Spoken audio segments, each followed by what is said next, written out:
My parents relinquished their parental responsibilities over me as a child due to my perceived lack of intellectual aptitude in comparison to my twin sister.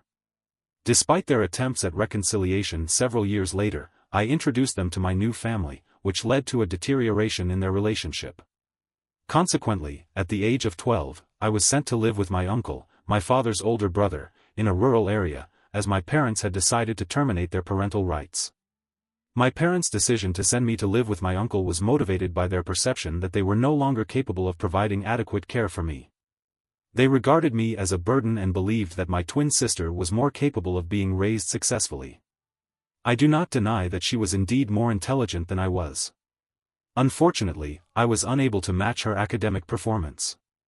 I was, at best, average. However, in a family of high achievers, average performance is not sufficient. My parents were both medical doctors, and they had decided that my sister and I would also become doctors, just like them. Nevertheless, I must admit that I never had any interest in academics. Instead, I was more inclined towards more creative endeavors. My parents placed considerable pressure on me to pursue a career in medicine, despite my lack of interest in academic studies and inclination towards creative pursuits. They offered little encouragement and frequently insulted and compared me to my twin sister, a pattern I had become accustomed to.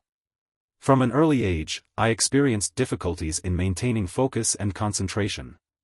By the time I reached 12 years of age and began middle school, I was struggling significantly in most academic subjects. Despite my best efforts, I was unable to achieve satisfactory grades. Teachers frequently expressed concerns about my performance, attributing my difficulties to a lack of effort and motivation. They assumed that I was uninterested in doing well and that I was not trying hard enough to improve. Additionally, I was often compared to my highly capable twin sister, who was excelling in her academic pursuits. This comparison led to feelings of inadequacy and distress. I would often fall asleep crying, as my parents would consistently remind my sister of their love for her and criticize me for being a disappointment. One particularly distressing incident occurred when, during dinner, they criticized me for my academic performance. Once more, I reacted adversely to their comments, resulting in a 2-week period of house arrest. I subsequently made the decision to leave the family home, though I was unsure of my destination. It was evident that I could not travel far, and I was compelled to seek refuge in a nearby park. There, I sat alone, feeling isolated and fearful in the darkness. My parents discovered me at approximately 5 o'clock. At 00 in the morning, the police were called and found me after they had brought me back home. That was the day that my parents decided that I would be sent to live with my uncle and his family in the countryside. I was informed that I would be living with them and their family. I pleaded with my parents on numerous occasions to reconsider this decision, stating that I would be a better person and that I would not disappoint them again. I attempted to flee, but they were indifferent to my actions. They informed me that I had failed to meet their expectations and that they were no longer willing to accommodate my behavior. They had another child to care for, and they could not dedicate their time to someone who had repeatedly demonstrated their ineffectiveness. However, I believe this was not entirely accurate. They spent a significant portion of their time lavishing attention on my sister, and they rarely expressed concern for my well-being unless it was time to ridicule me for my shortcomings. At school, I repeatedly implored them not to separate me from my sister, as I was reluctant to be away from her and, moreover, did not wish to be separated from her. However, they were unmoved and proceeded to implement their decision. I was compelled to bid my sister farewell, and, upon reaching my uncle's residence, I was unable to rein in my distress. For several weeks, I was in a state of acute distress, accompanied by a profound longing to return home. I attempted to contact my parents on numerous occasions, but they did not respond. My aunt, however, was a source of invaluable support and understanding during this challenging period. My parents, on the other hand, were unresponsive and indifferent to my calls. After a considerable period of time, I came to terms with the situation and chose to accept my circumstances. I maintained communication with my sister, who was the only person willing to speak with me. However, we had to be discreet about our interactions. I kept this information a secret because my sister did not possess a cellular telephone, so I was compelled to contact her via my uncle's telephone on our home telephone line whenever my parents were absent. Social media was just beginning to gain popularity at the time, and I was grateful for this development, as it meant that my sister could use the computer to communicate with me. On occasion, she would inform me that the opportunity to communicate was available, and I would seize the chance to finally speak with her. My sister and I maintain contact to this day, and our relationship is characterized by mutual affection and unwavering closeness. It seems reasonable to conclude that she has kept me updated on developments with her and our parents over the past 10 years. She also informed me that our parents were planning to contact me a couple of weeks ago, which enabled me to prepare mentally for that eventuality over the past 10 years. Initially, I had no contact with my parents. This was because they had refused to get in touch with me or even speak to me after they had dropped me off at my uncle's house. After spending a couple of years at my uncle's residence, I lost all interest in contacting my parents again. They had effectively abandoned me, and I was determined not to pursue further communication. My quality of life improved significantly after moving in with my uncle and aunt. They did not exert the same level of pressure that my parents had, and I began to excel academically. My academic performance was still average, and I was not as academically inclined as my sister. However, I was not failing all my classes. My uncle and aunt also permitted me to participate in other activities, such as school plays and sports, which my parents did not allow me to do because they believed it would negatively impact my academic performance. I was living my life to the fullest and was quite content with them when I was living with my parents. Additionally, I was prohibited from communicating with boys because my parents believed it would distract me. My uncle and aunt, however, did not impose such restrictions. My uncle and aunt did not impose any such ridiculous restrictions. They allowed me to interact with whomever I desired and permitted me to bring friends into the home. It was through these circumstances that I was able to meet my husband, who has been a constant presence in my life. We have been together for 7 years, having first met in high school and maintained an unwavering bond ever since. We even attended the same college. I graduated from college last year, and 1 week after we both graduated, I was married in an intimate ceremony, and last month I gave birth to our son. I no longer reside with my uncle and aunt. My husband and I have a house a few streets away from them, but we do visit them quite frequently, and they do the same in order to see our son. I am currently on maternity leave, so I do not have to return to work for another few weeks. My sister has been in regular contact with me for the past few years because, after she turned 18, she decided that she did not feel the need to. Our parents were unaware of our relationship due to the distance and lack of communication. My sister, who served as the maid of honor at my wedding and is the godmother to my child, informed me recently that our parents planned to visit. They were unaware that I had married and had a child because they had cut off communication with us after abandoning me. My sister did not believe it was necessary to inform our parents of my existence, even when they inquired. However, after a decade, they began to experience remorse for their actions and planned to contact me. My sister felt it was her responsibility to inform me of their intentions so that I could decide how to respond. A couple of days after her visit, my parents contacted me via social media to inquire about a potential visit. Their message did not include any form of apology or expression of remorse for past actions. I had anticipated a more sincere gesture from them, particularly given the circumstances. For a brief period, I was disappointed by this response. I was displeased with the message and considered not responding. However, I had a more constructive idea. I would invite them to my residence and show them that I had a fulfilling life. I felt it was important for them to see this without me having to explicitly tell them. I provided them with my address and invited them for a meal over the weekend. I also extended invitations to my uncle, aunt, sister, and husband, as well as my son.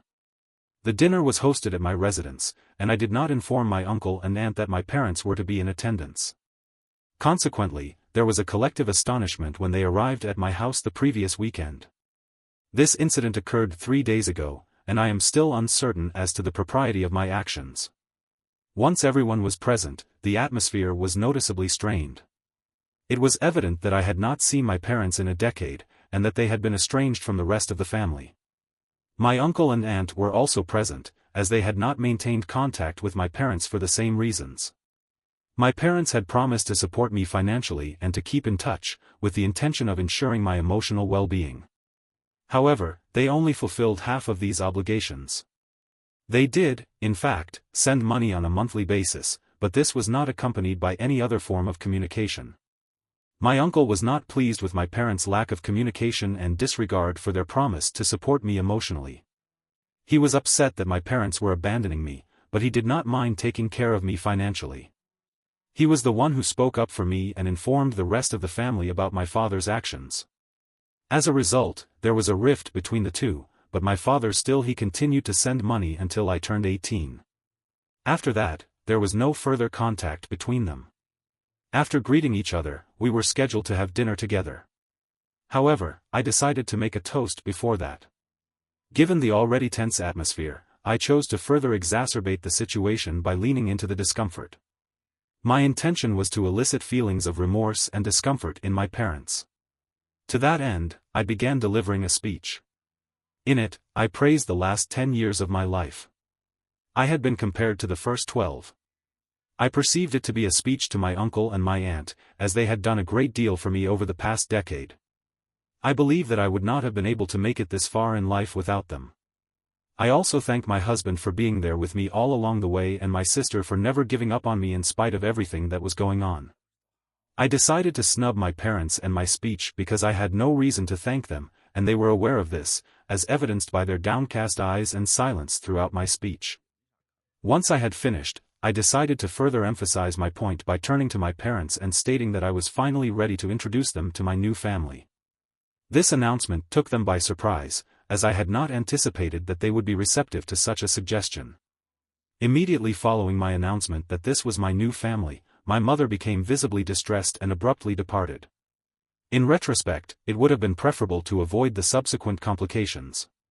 Following their departure, we engaged in a rather uncomfortable and taciturn dinner, during which no one remained for dessert.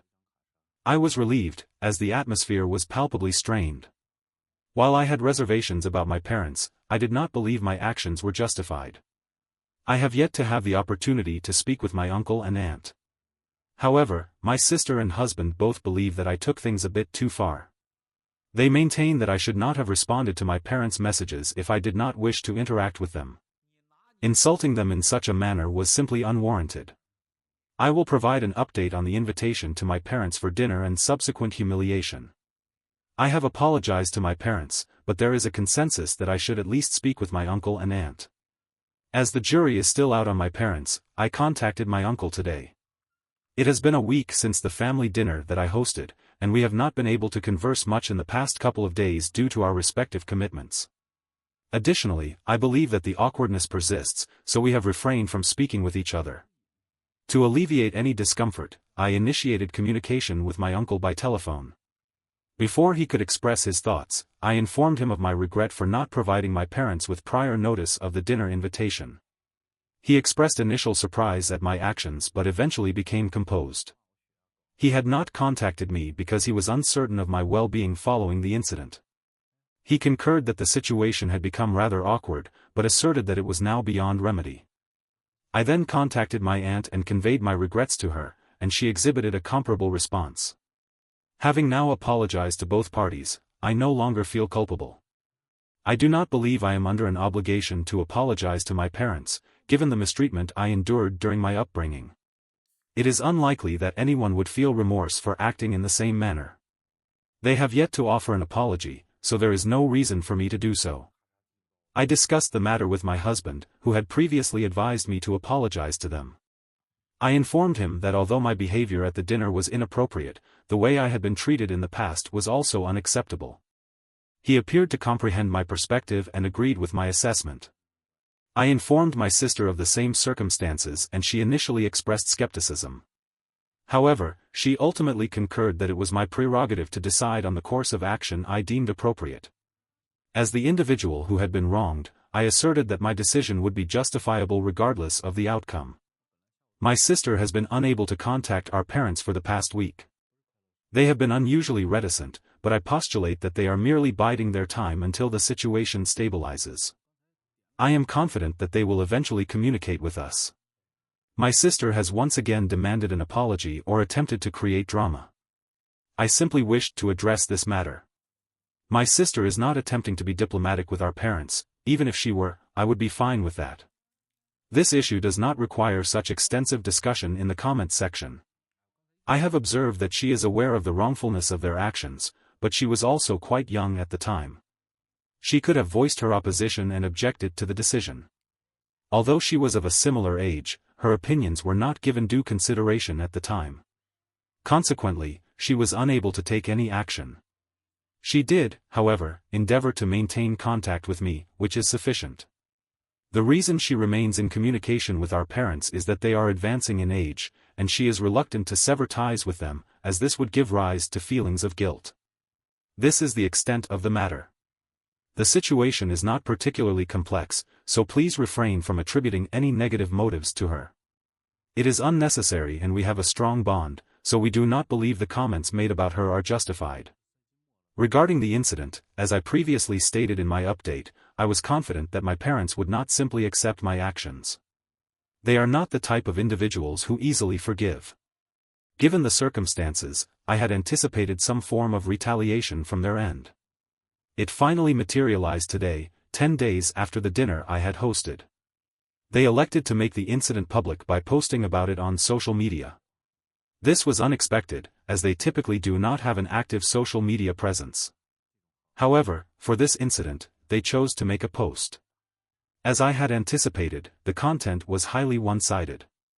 The post was one-sided, focusing exclusively on the hurt feelings of the author, and did not mention any of the past actions of the individuals in question. Had the post been directed at our family members, would not have been concerned, as there is a history of animosity between my family and the individuals in question due to past actions, including abandonment. However, the individuals in question were strategic in their approach, tagging not only my coworkers but also my husband's coworkers, despite his lack of involvement in the situation. The workers were unaware of my history with my parents and the strained nature of our relationship. Consequently, they were taken aback when they were tagged in the post and began contacting me via telephone almost immediately. As I was on maternity leave at the time, I was not aware of the content of the post as I was not at work and did not have access to my social media accounts. I do not frequently peruse my social media accounts due to the demands of caring for my son. However, after receiving messages from individuals urging me to investigate the online activity in question, I was taken aback. I was unprepared for such a development and uncertain of how to respond. I had not anticipated that my colleagues would be privy to my online activities. The workers were engaged in online surveillance of me because I had posted numerous images with them, and they had been tagged in these images. This was likely the reason for their online monitoring and investigation over the past week. They were attempting to identify my professional associates and use this information to damage my reputation. Upon seeing the post, I was initially taken aback, but then I opted to provide a commentary that elucidated the actuality of the circumstances.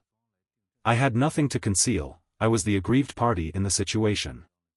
While the occurrence at the dinner was unwarranted, it was not entirely unjustified. Therefore, I delineated the entirety of the incident, including how they had dropped me off at my uncle's residence many years ago. They subsequently refused to maintain contact with me. Even when they did eventually reach out, they failed to offer an apology. Once they arrived at my residence, they still did not express remorse. Had they done so, I might have reconsidered my statements.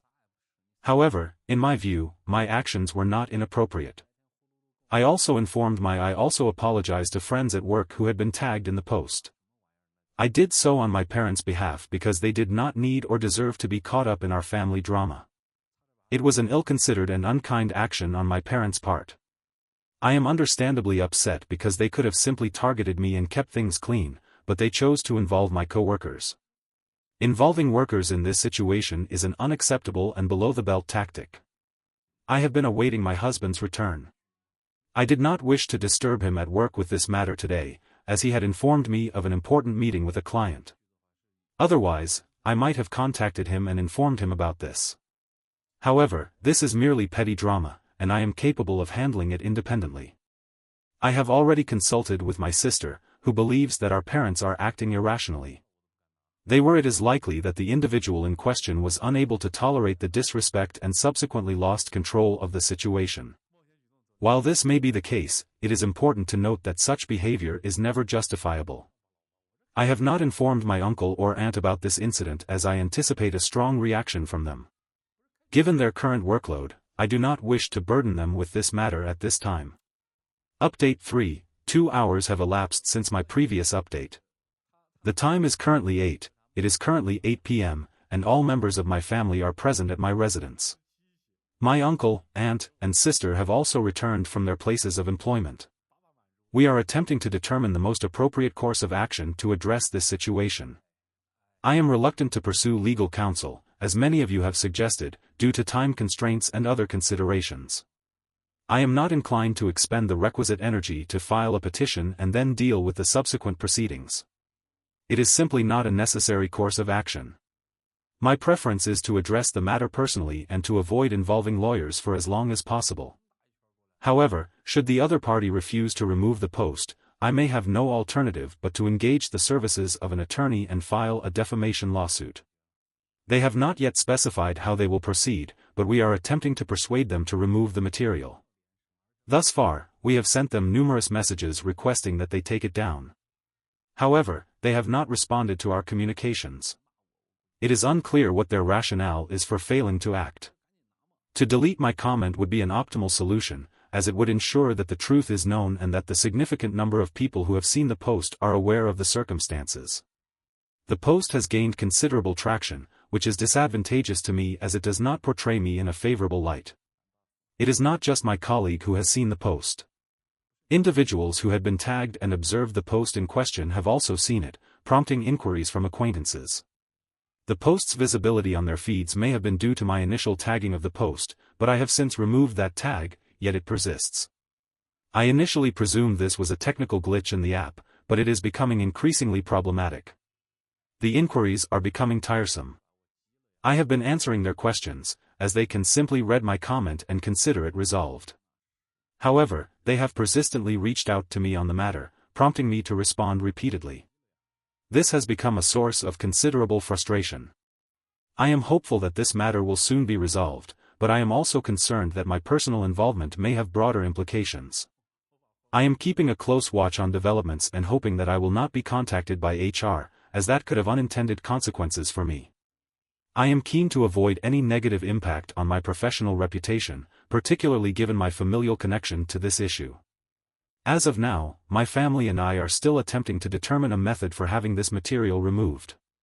However, they have not responded to my inquiries. Tomorrow, my sister plans to visit my parents and request that they take it down in person, which may prove effective. Nevertheless, if they still refuse to do so, we will be left with no other option but to pursue legal action. I am sincerely hoping that this will not be necessary, as it would be a highly unfortunate and unproductive outcome. It will require a significant investment of my time, which I would prefer to devote to spending time with my son. My maternity leave was granted precisely so that I could do so. However, it seems that I am going to be forced to engage with their trivialities. I have just received an update. My sister visited my parents today for an hour. I was unaware of the situation, but she informed me just half an hour ago that she had spoken to our parents, who were visibly distressed. This is the reason behind their post and their tagging of my colleague. I surmised correctly that the workers had located my colleague. My sister informed me that she had located my colleague's social media accounts by conducting online research. This was an unprofessional and unethical practice, but it is a relatively minor issue in the larger scheme of things. She relayed that she had engaged in a lengthy discussion with them, during which they expressed willingness to remove the post. However, they demanded an apology from me as a prerequisite. I immediately informed my sister that I would not concede to their demands, as I had done nothing wrong and would not apologize for actions I did not take. My sister conveyed this to my parents, who were supportive of my stance. Even if they believed I had done something wrong, they could simply save their time and energy by taking the post down. Otherwise, I was prepared to pursue legal action against them, which would have been disadvantageous for them. The discussion lasted approximately an hour, after which they decided to take the post down. Furthermore, they have informed my sister that they intend to sever all ties with me, including any claim to the inheritance. I am indifferent to these developments, my primary concern is the removal of the problematic post. I am confident that my husband and I will continue to thrive professionally. We are prudent and aware that we are likely to become affluent, and even if that does not occur, I am at peace with that outcome. At the very least, I will no longer be dependent on them financially. My sister informed me that she conveyed the same sentiment to them, indicating that they are aware of my stance on this matter. Now that that matter has been settled, I intend to utilize the remainder of my maternity leave with my son and make the most of it before I resume my professional responsibilities. I am immensely grateful for the support you have extended to me. Music.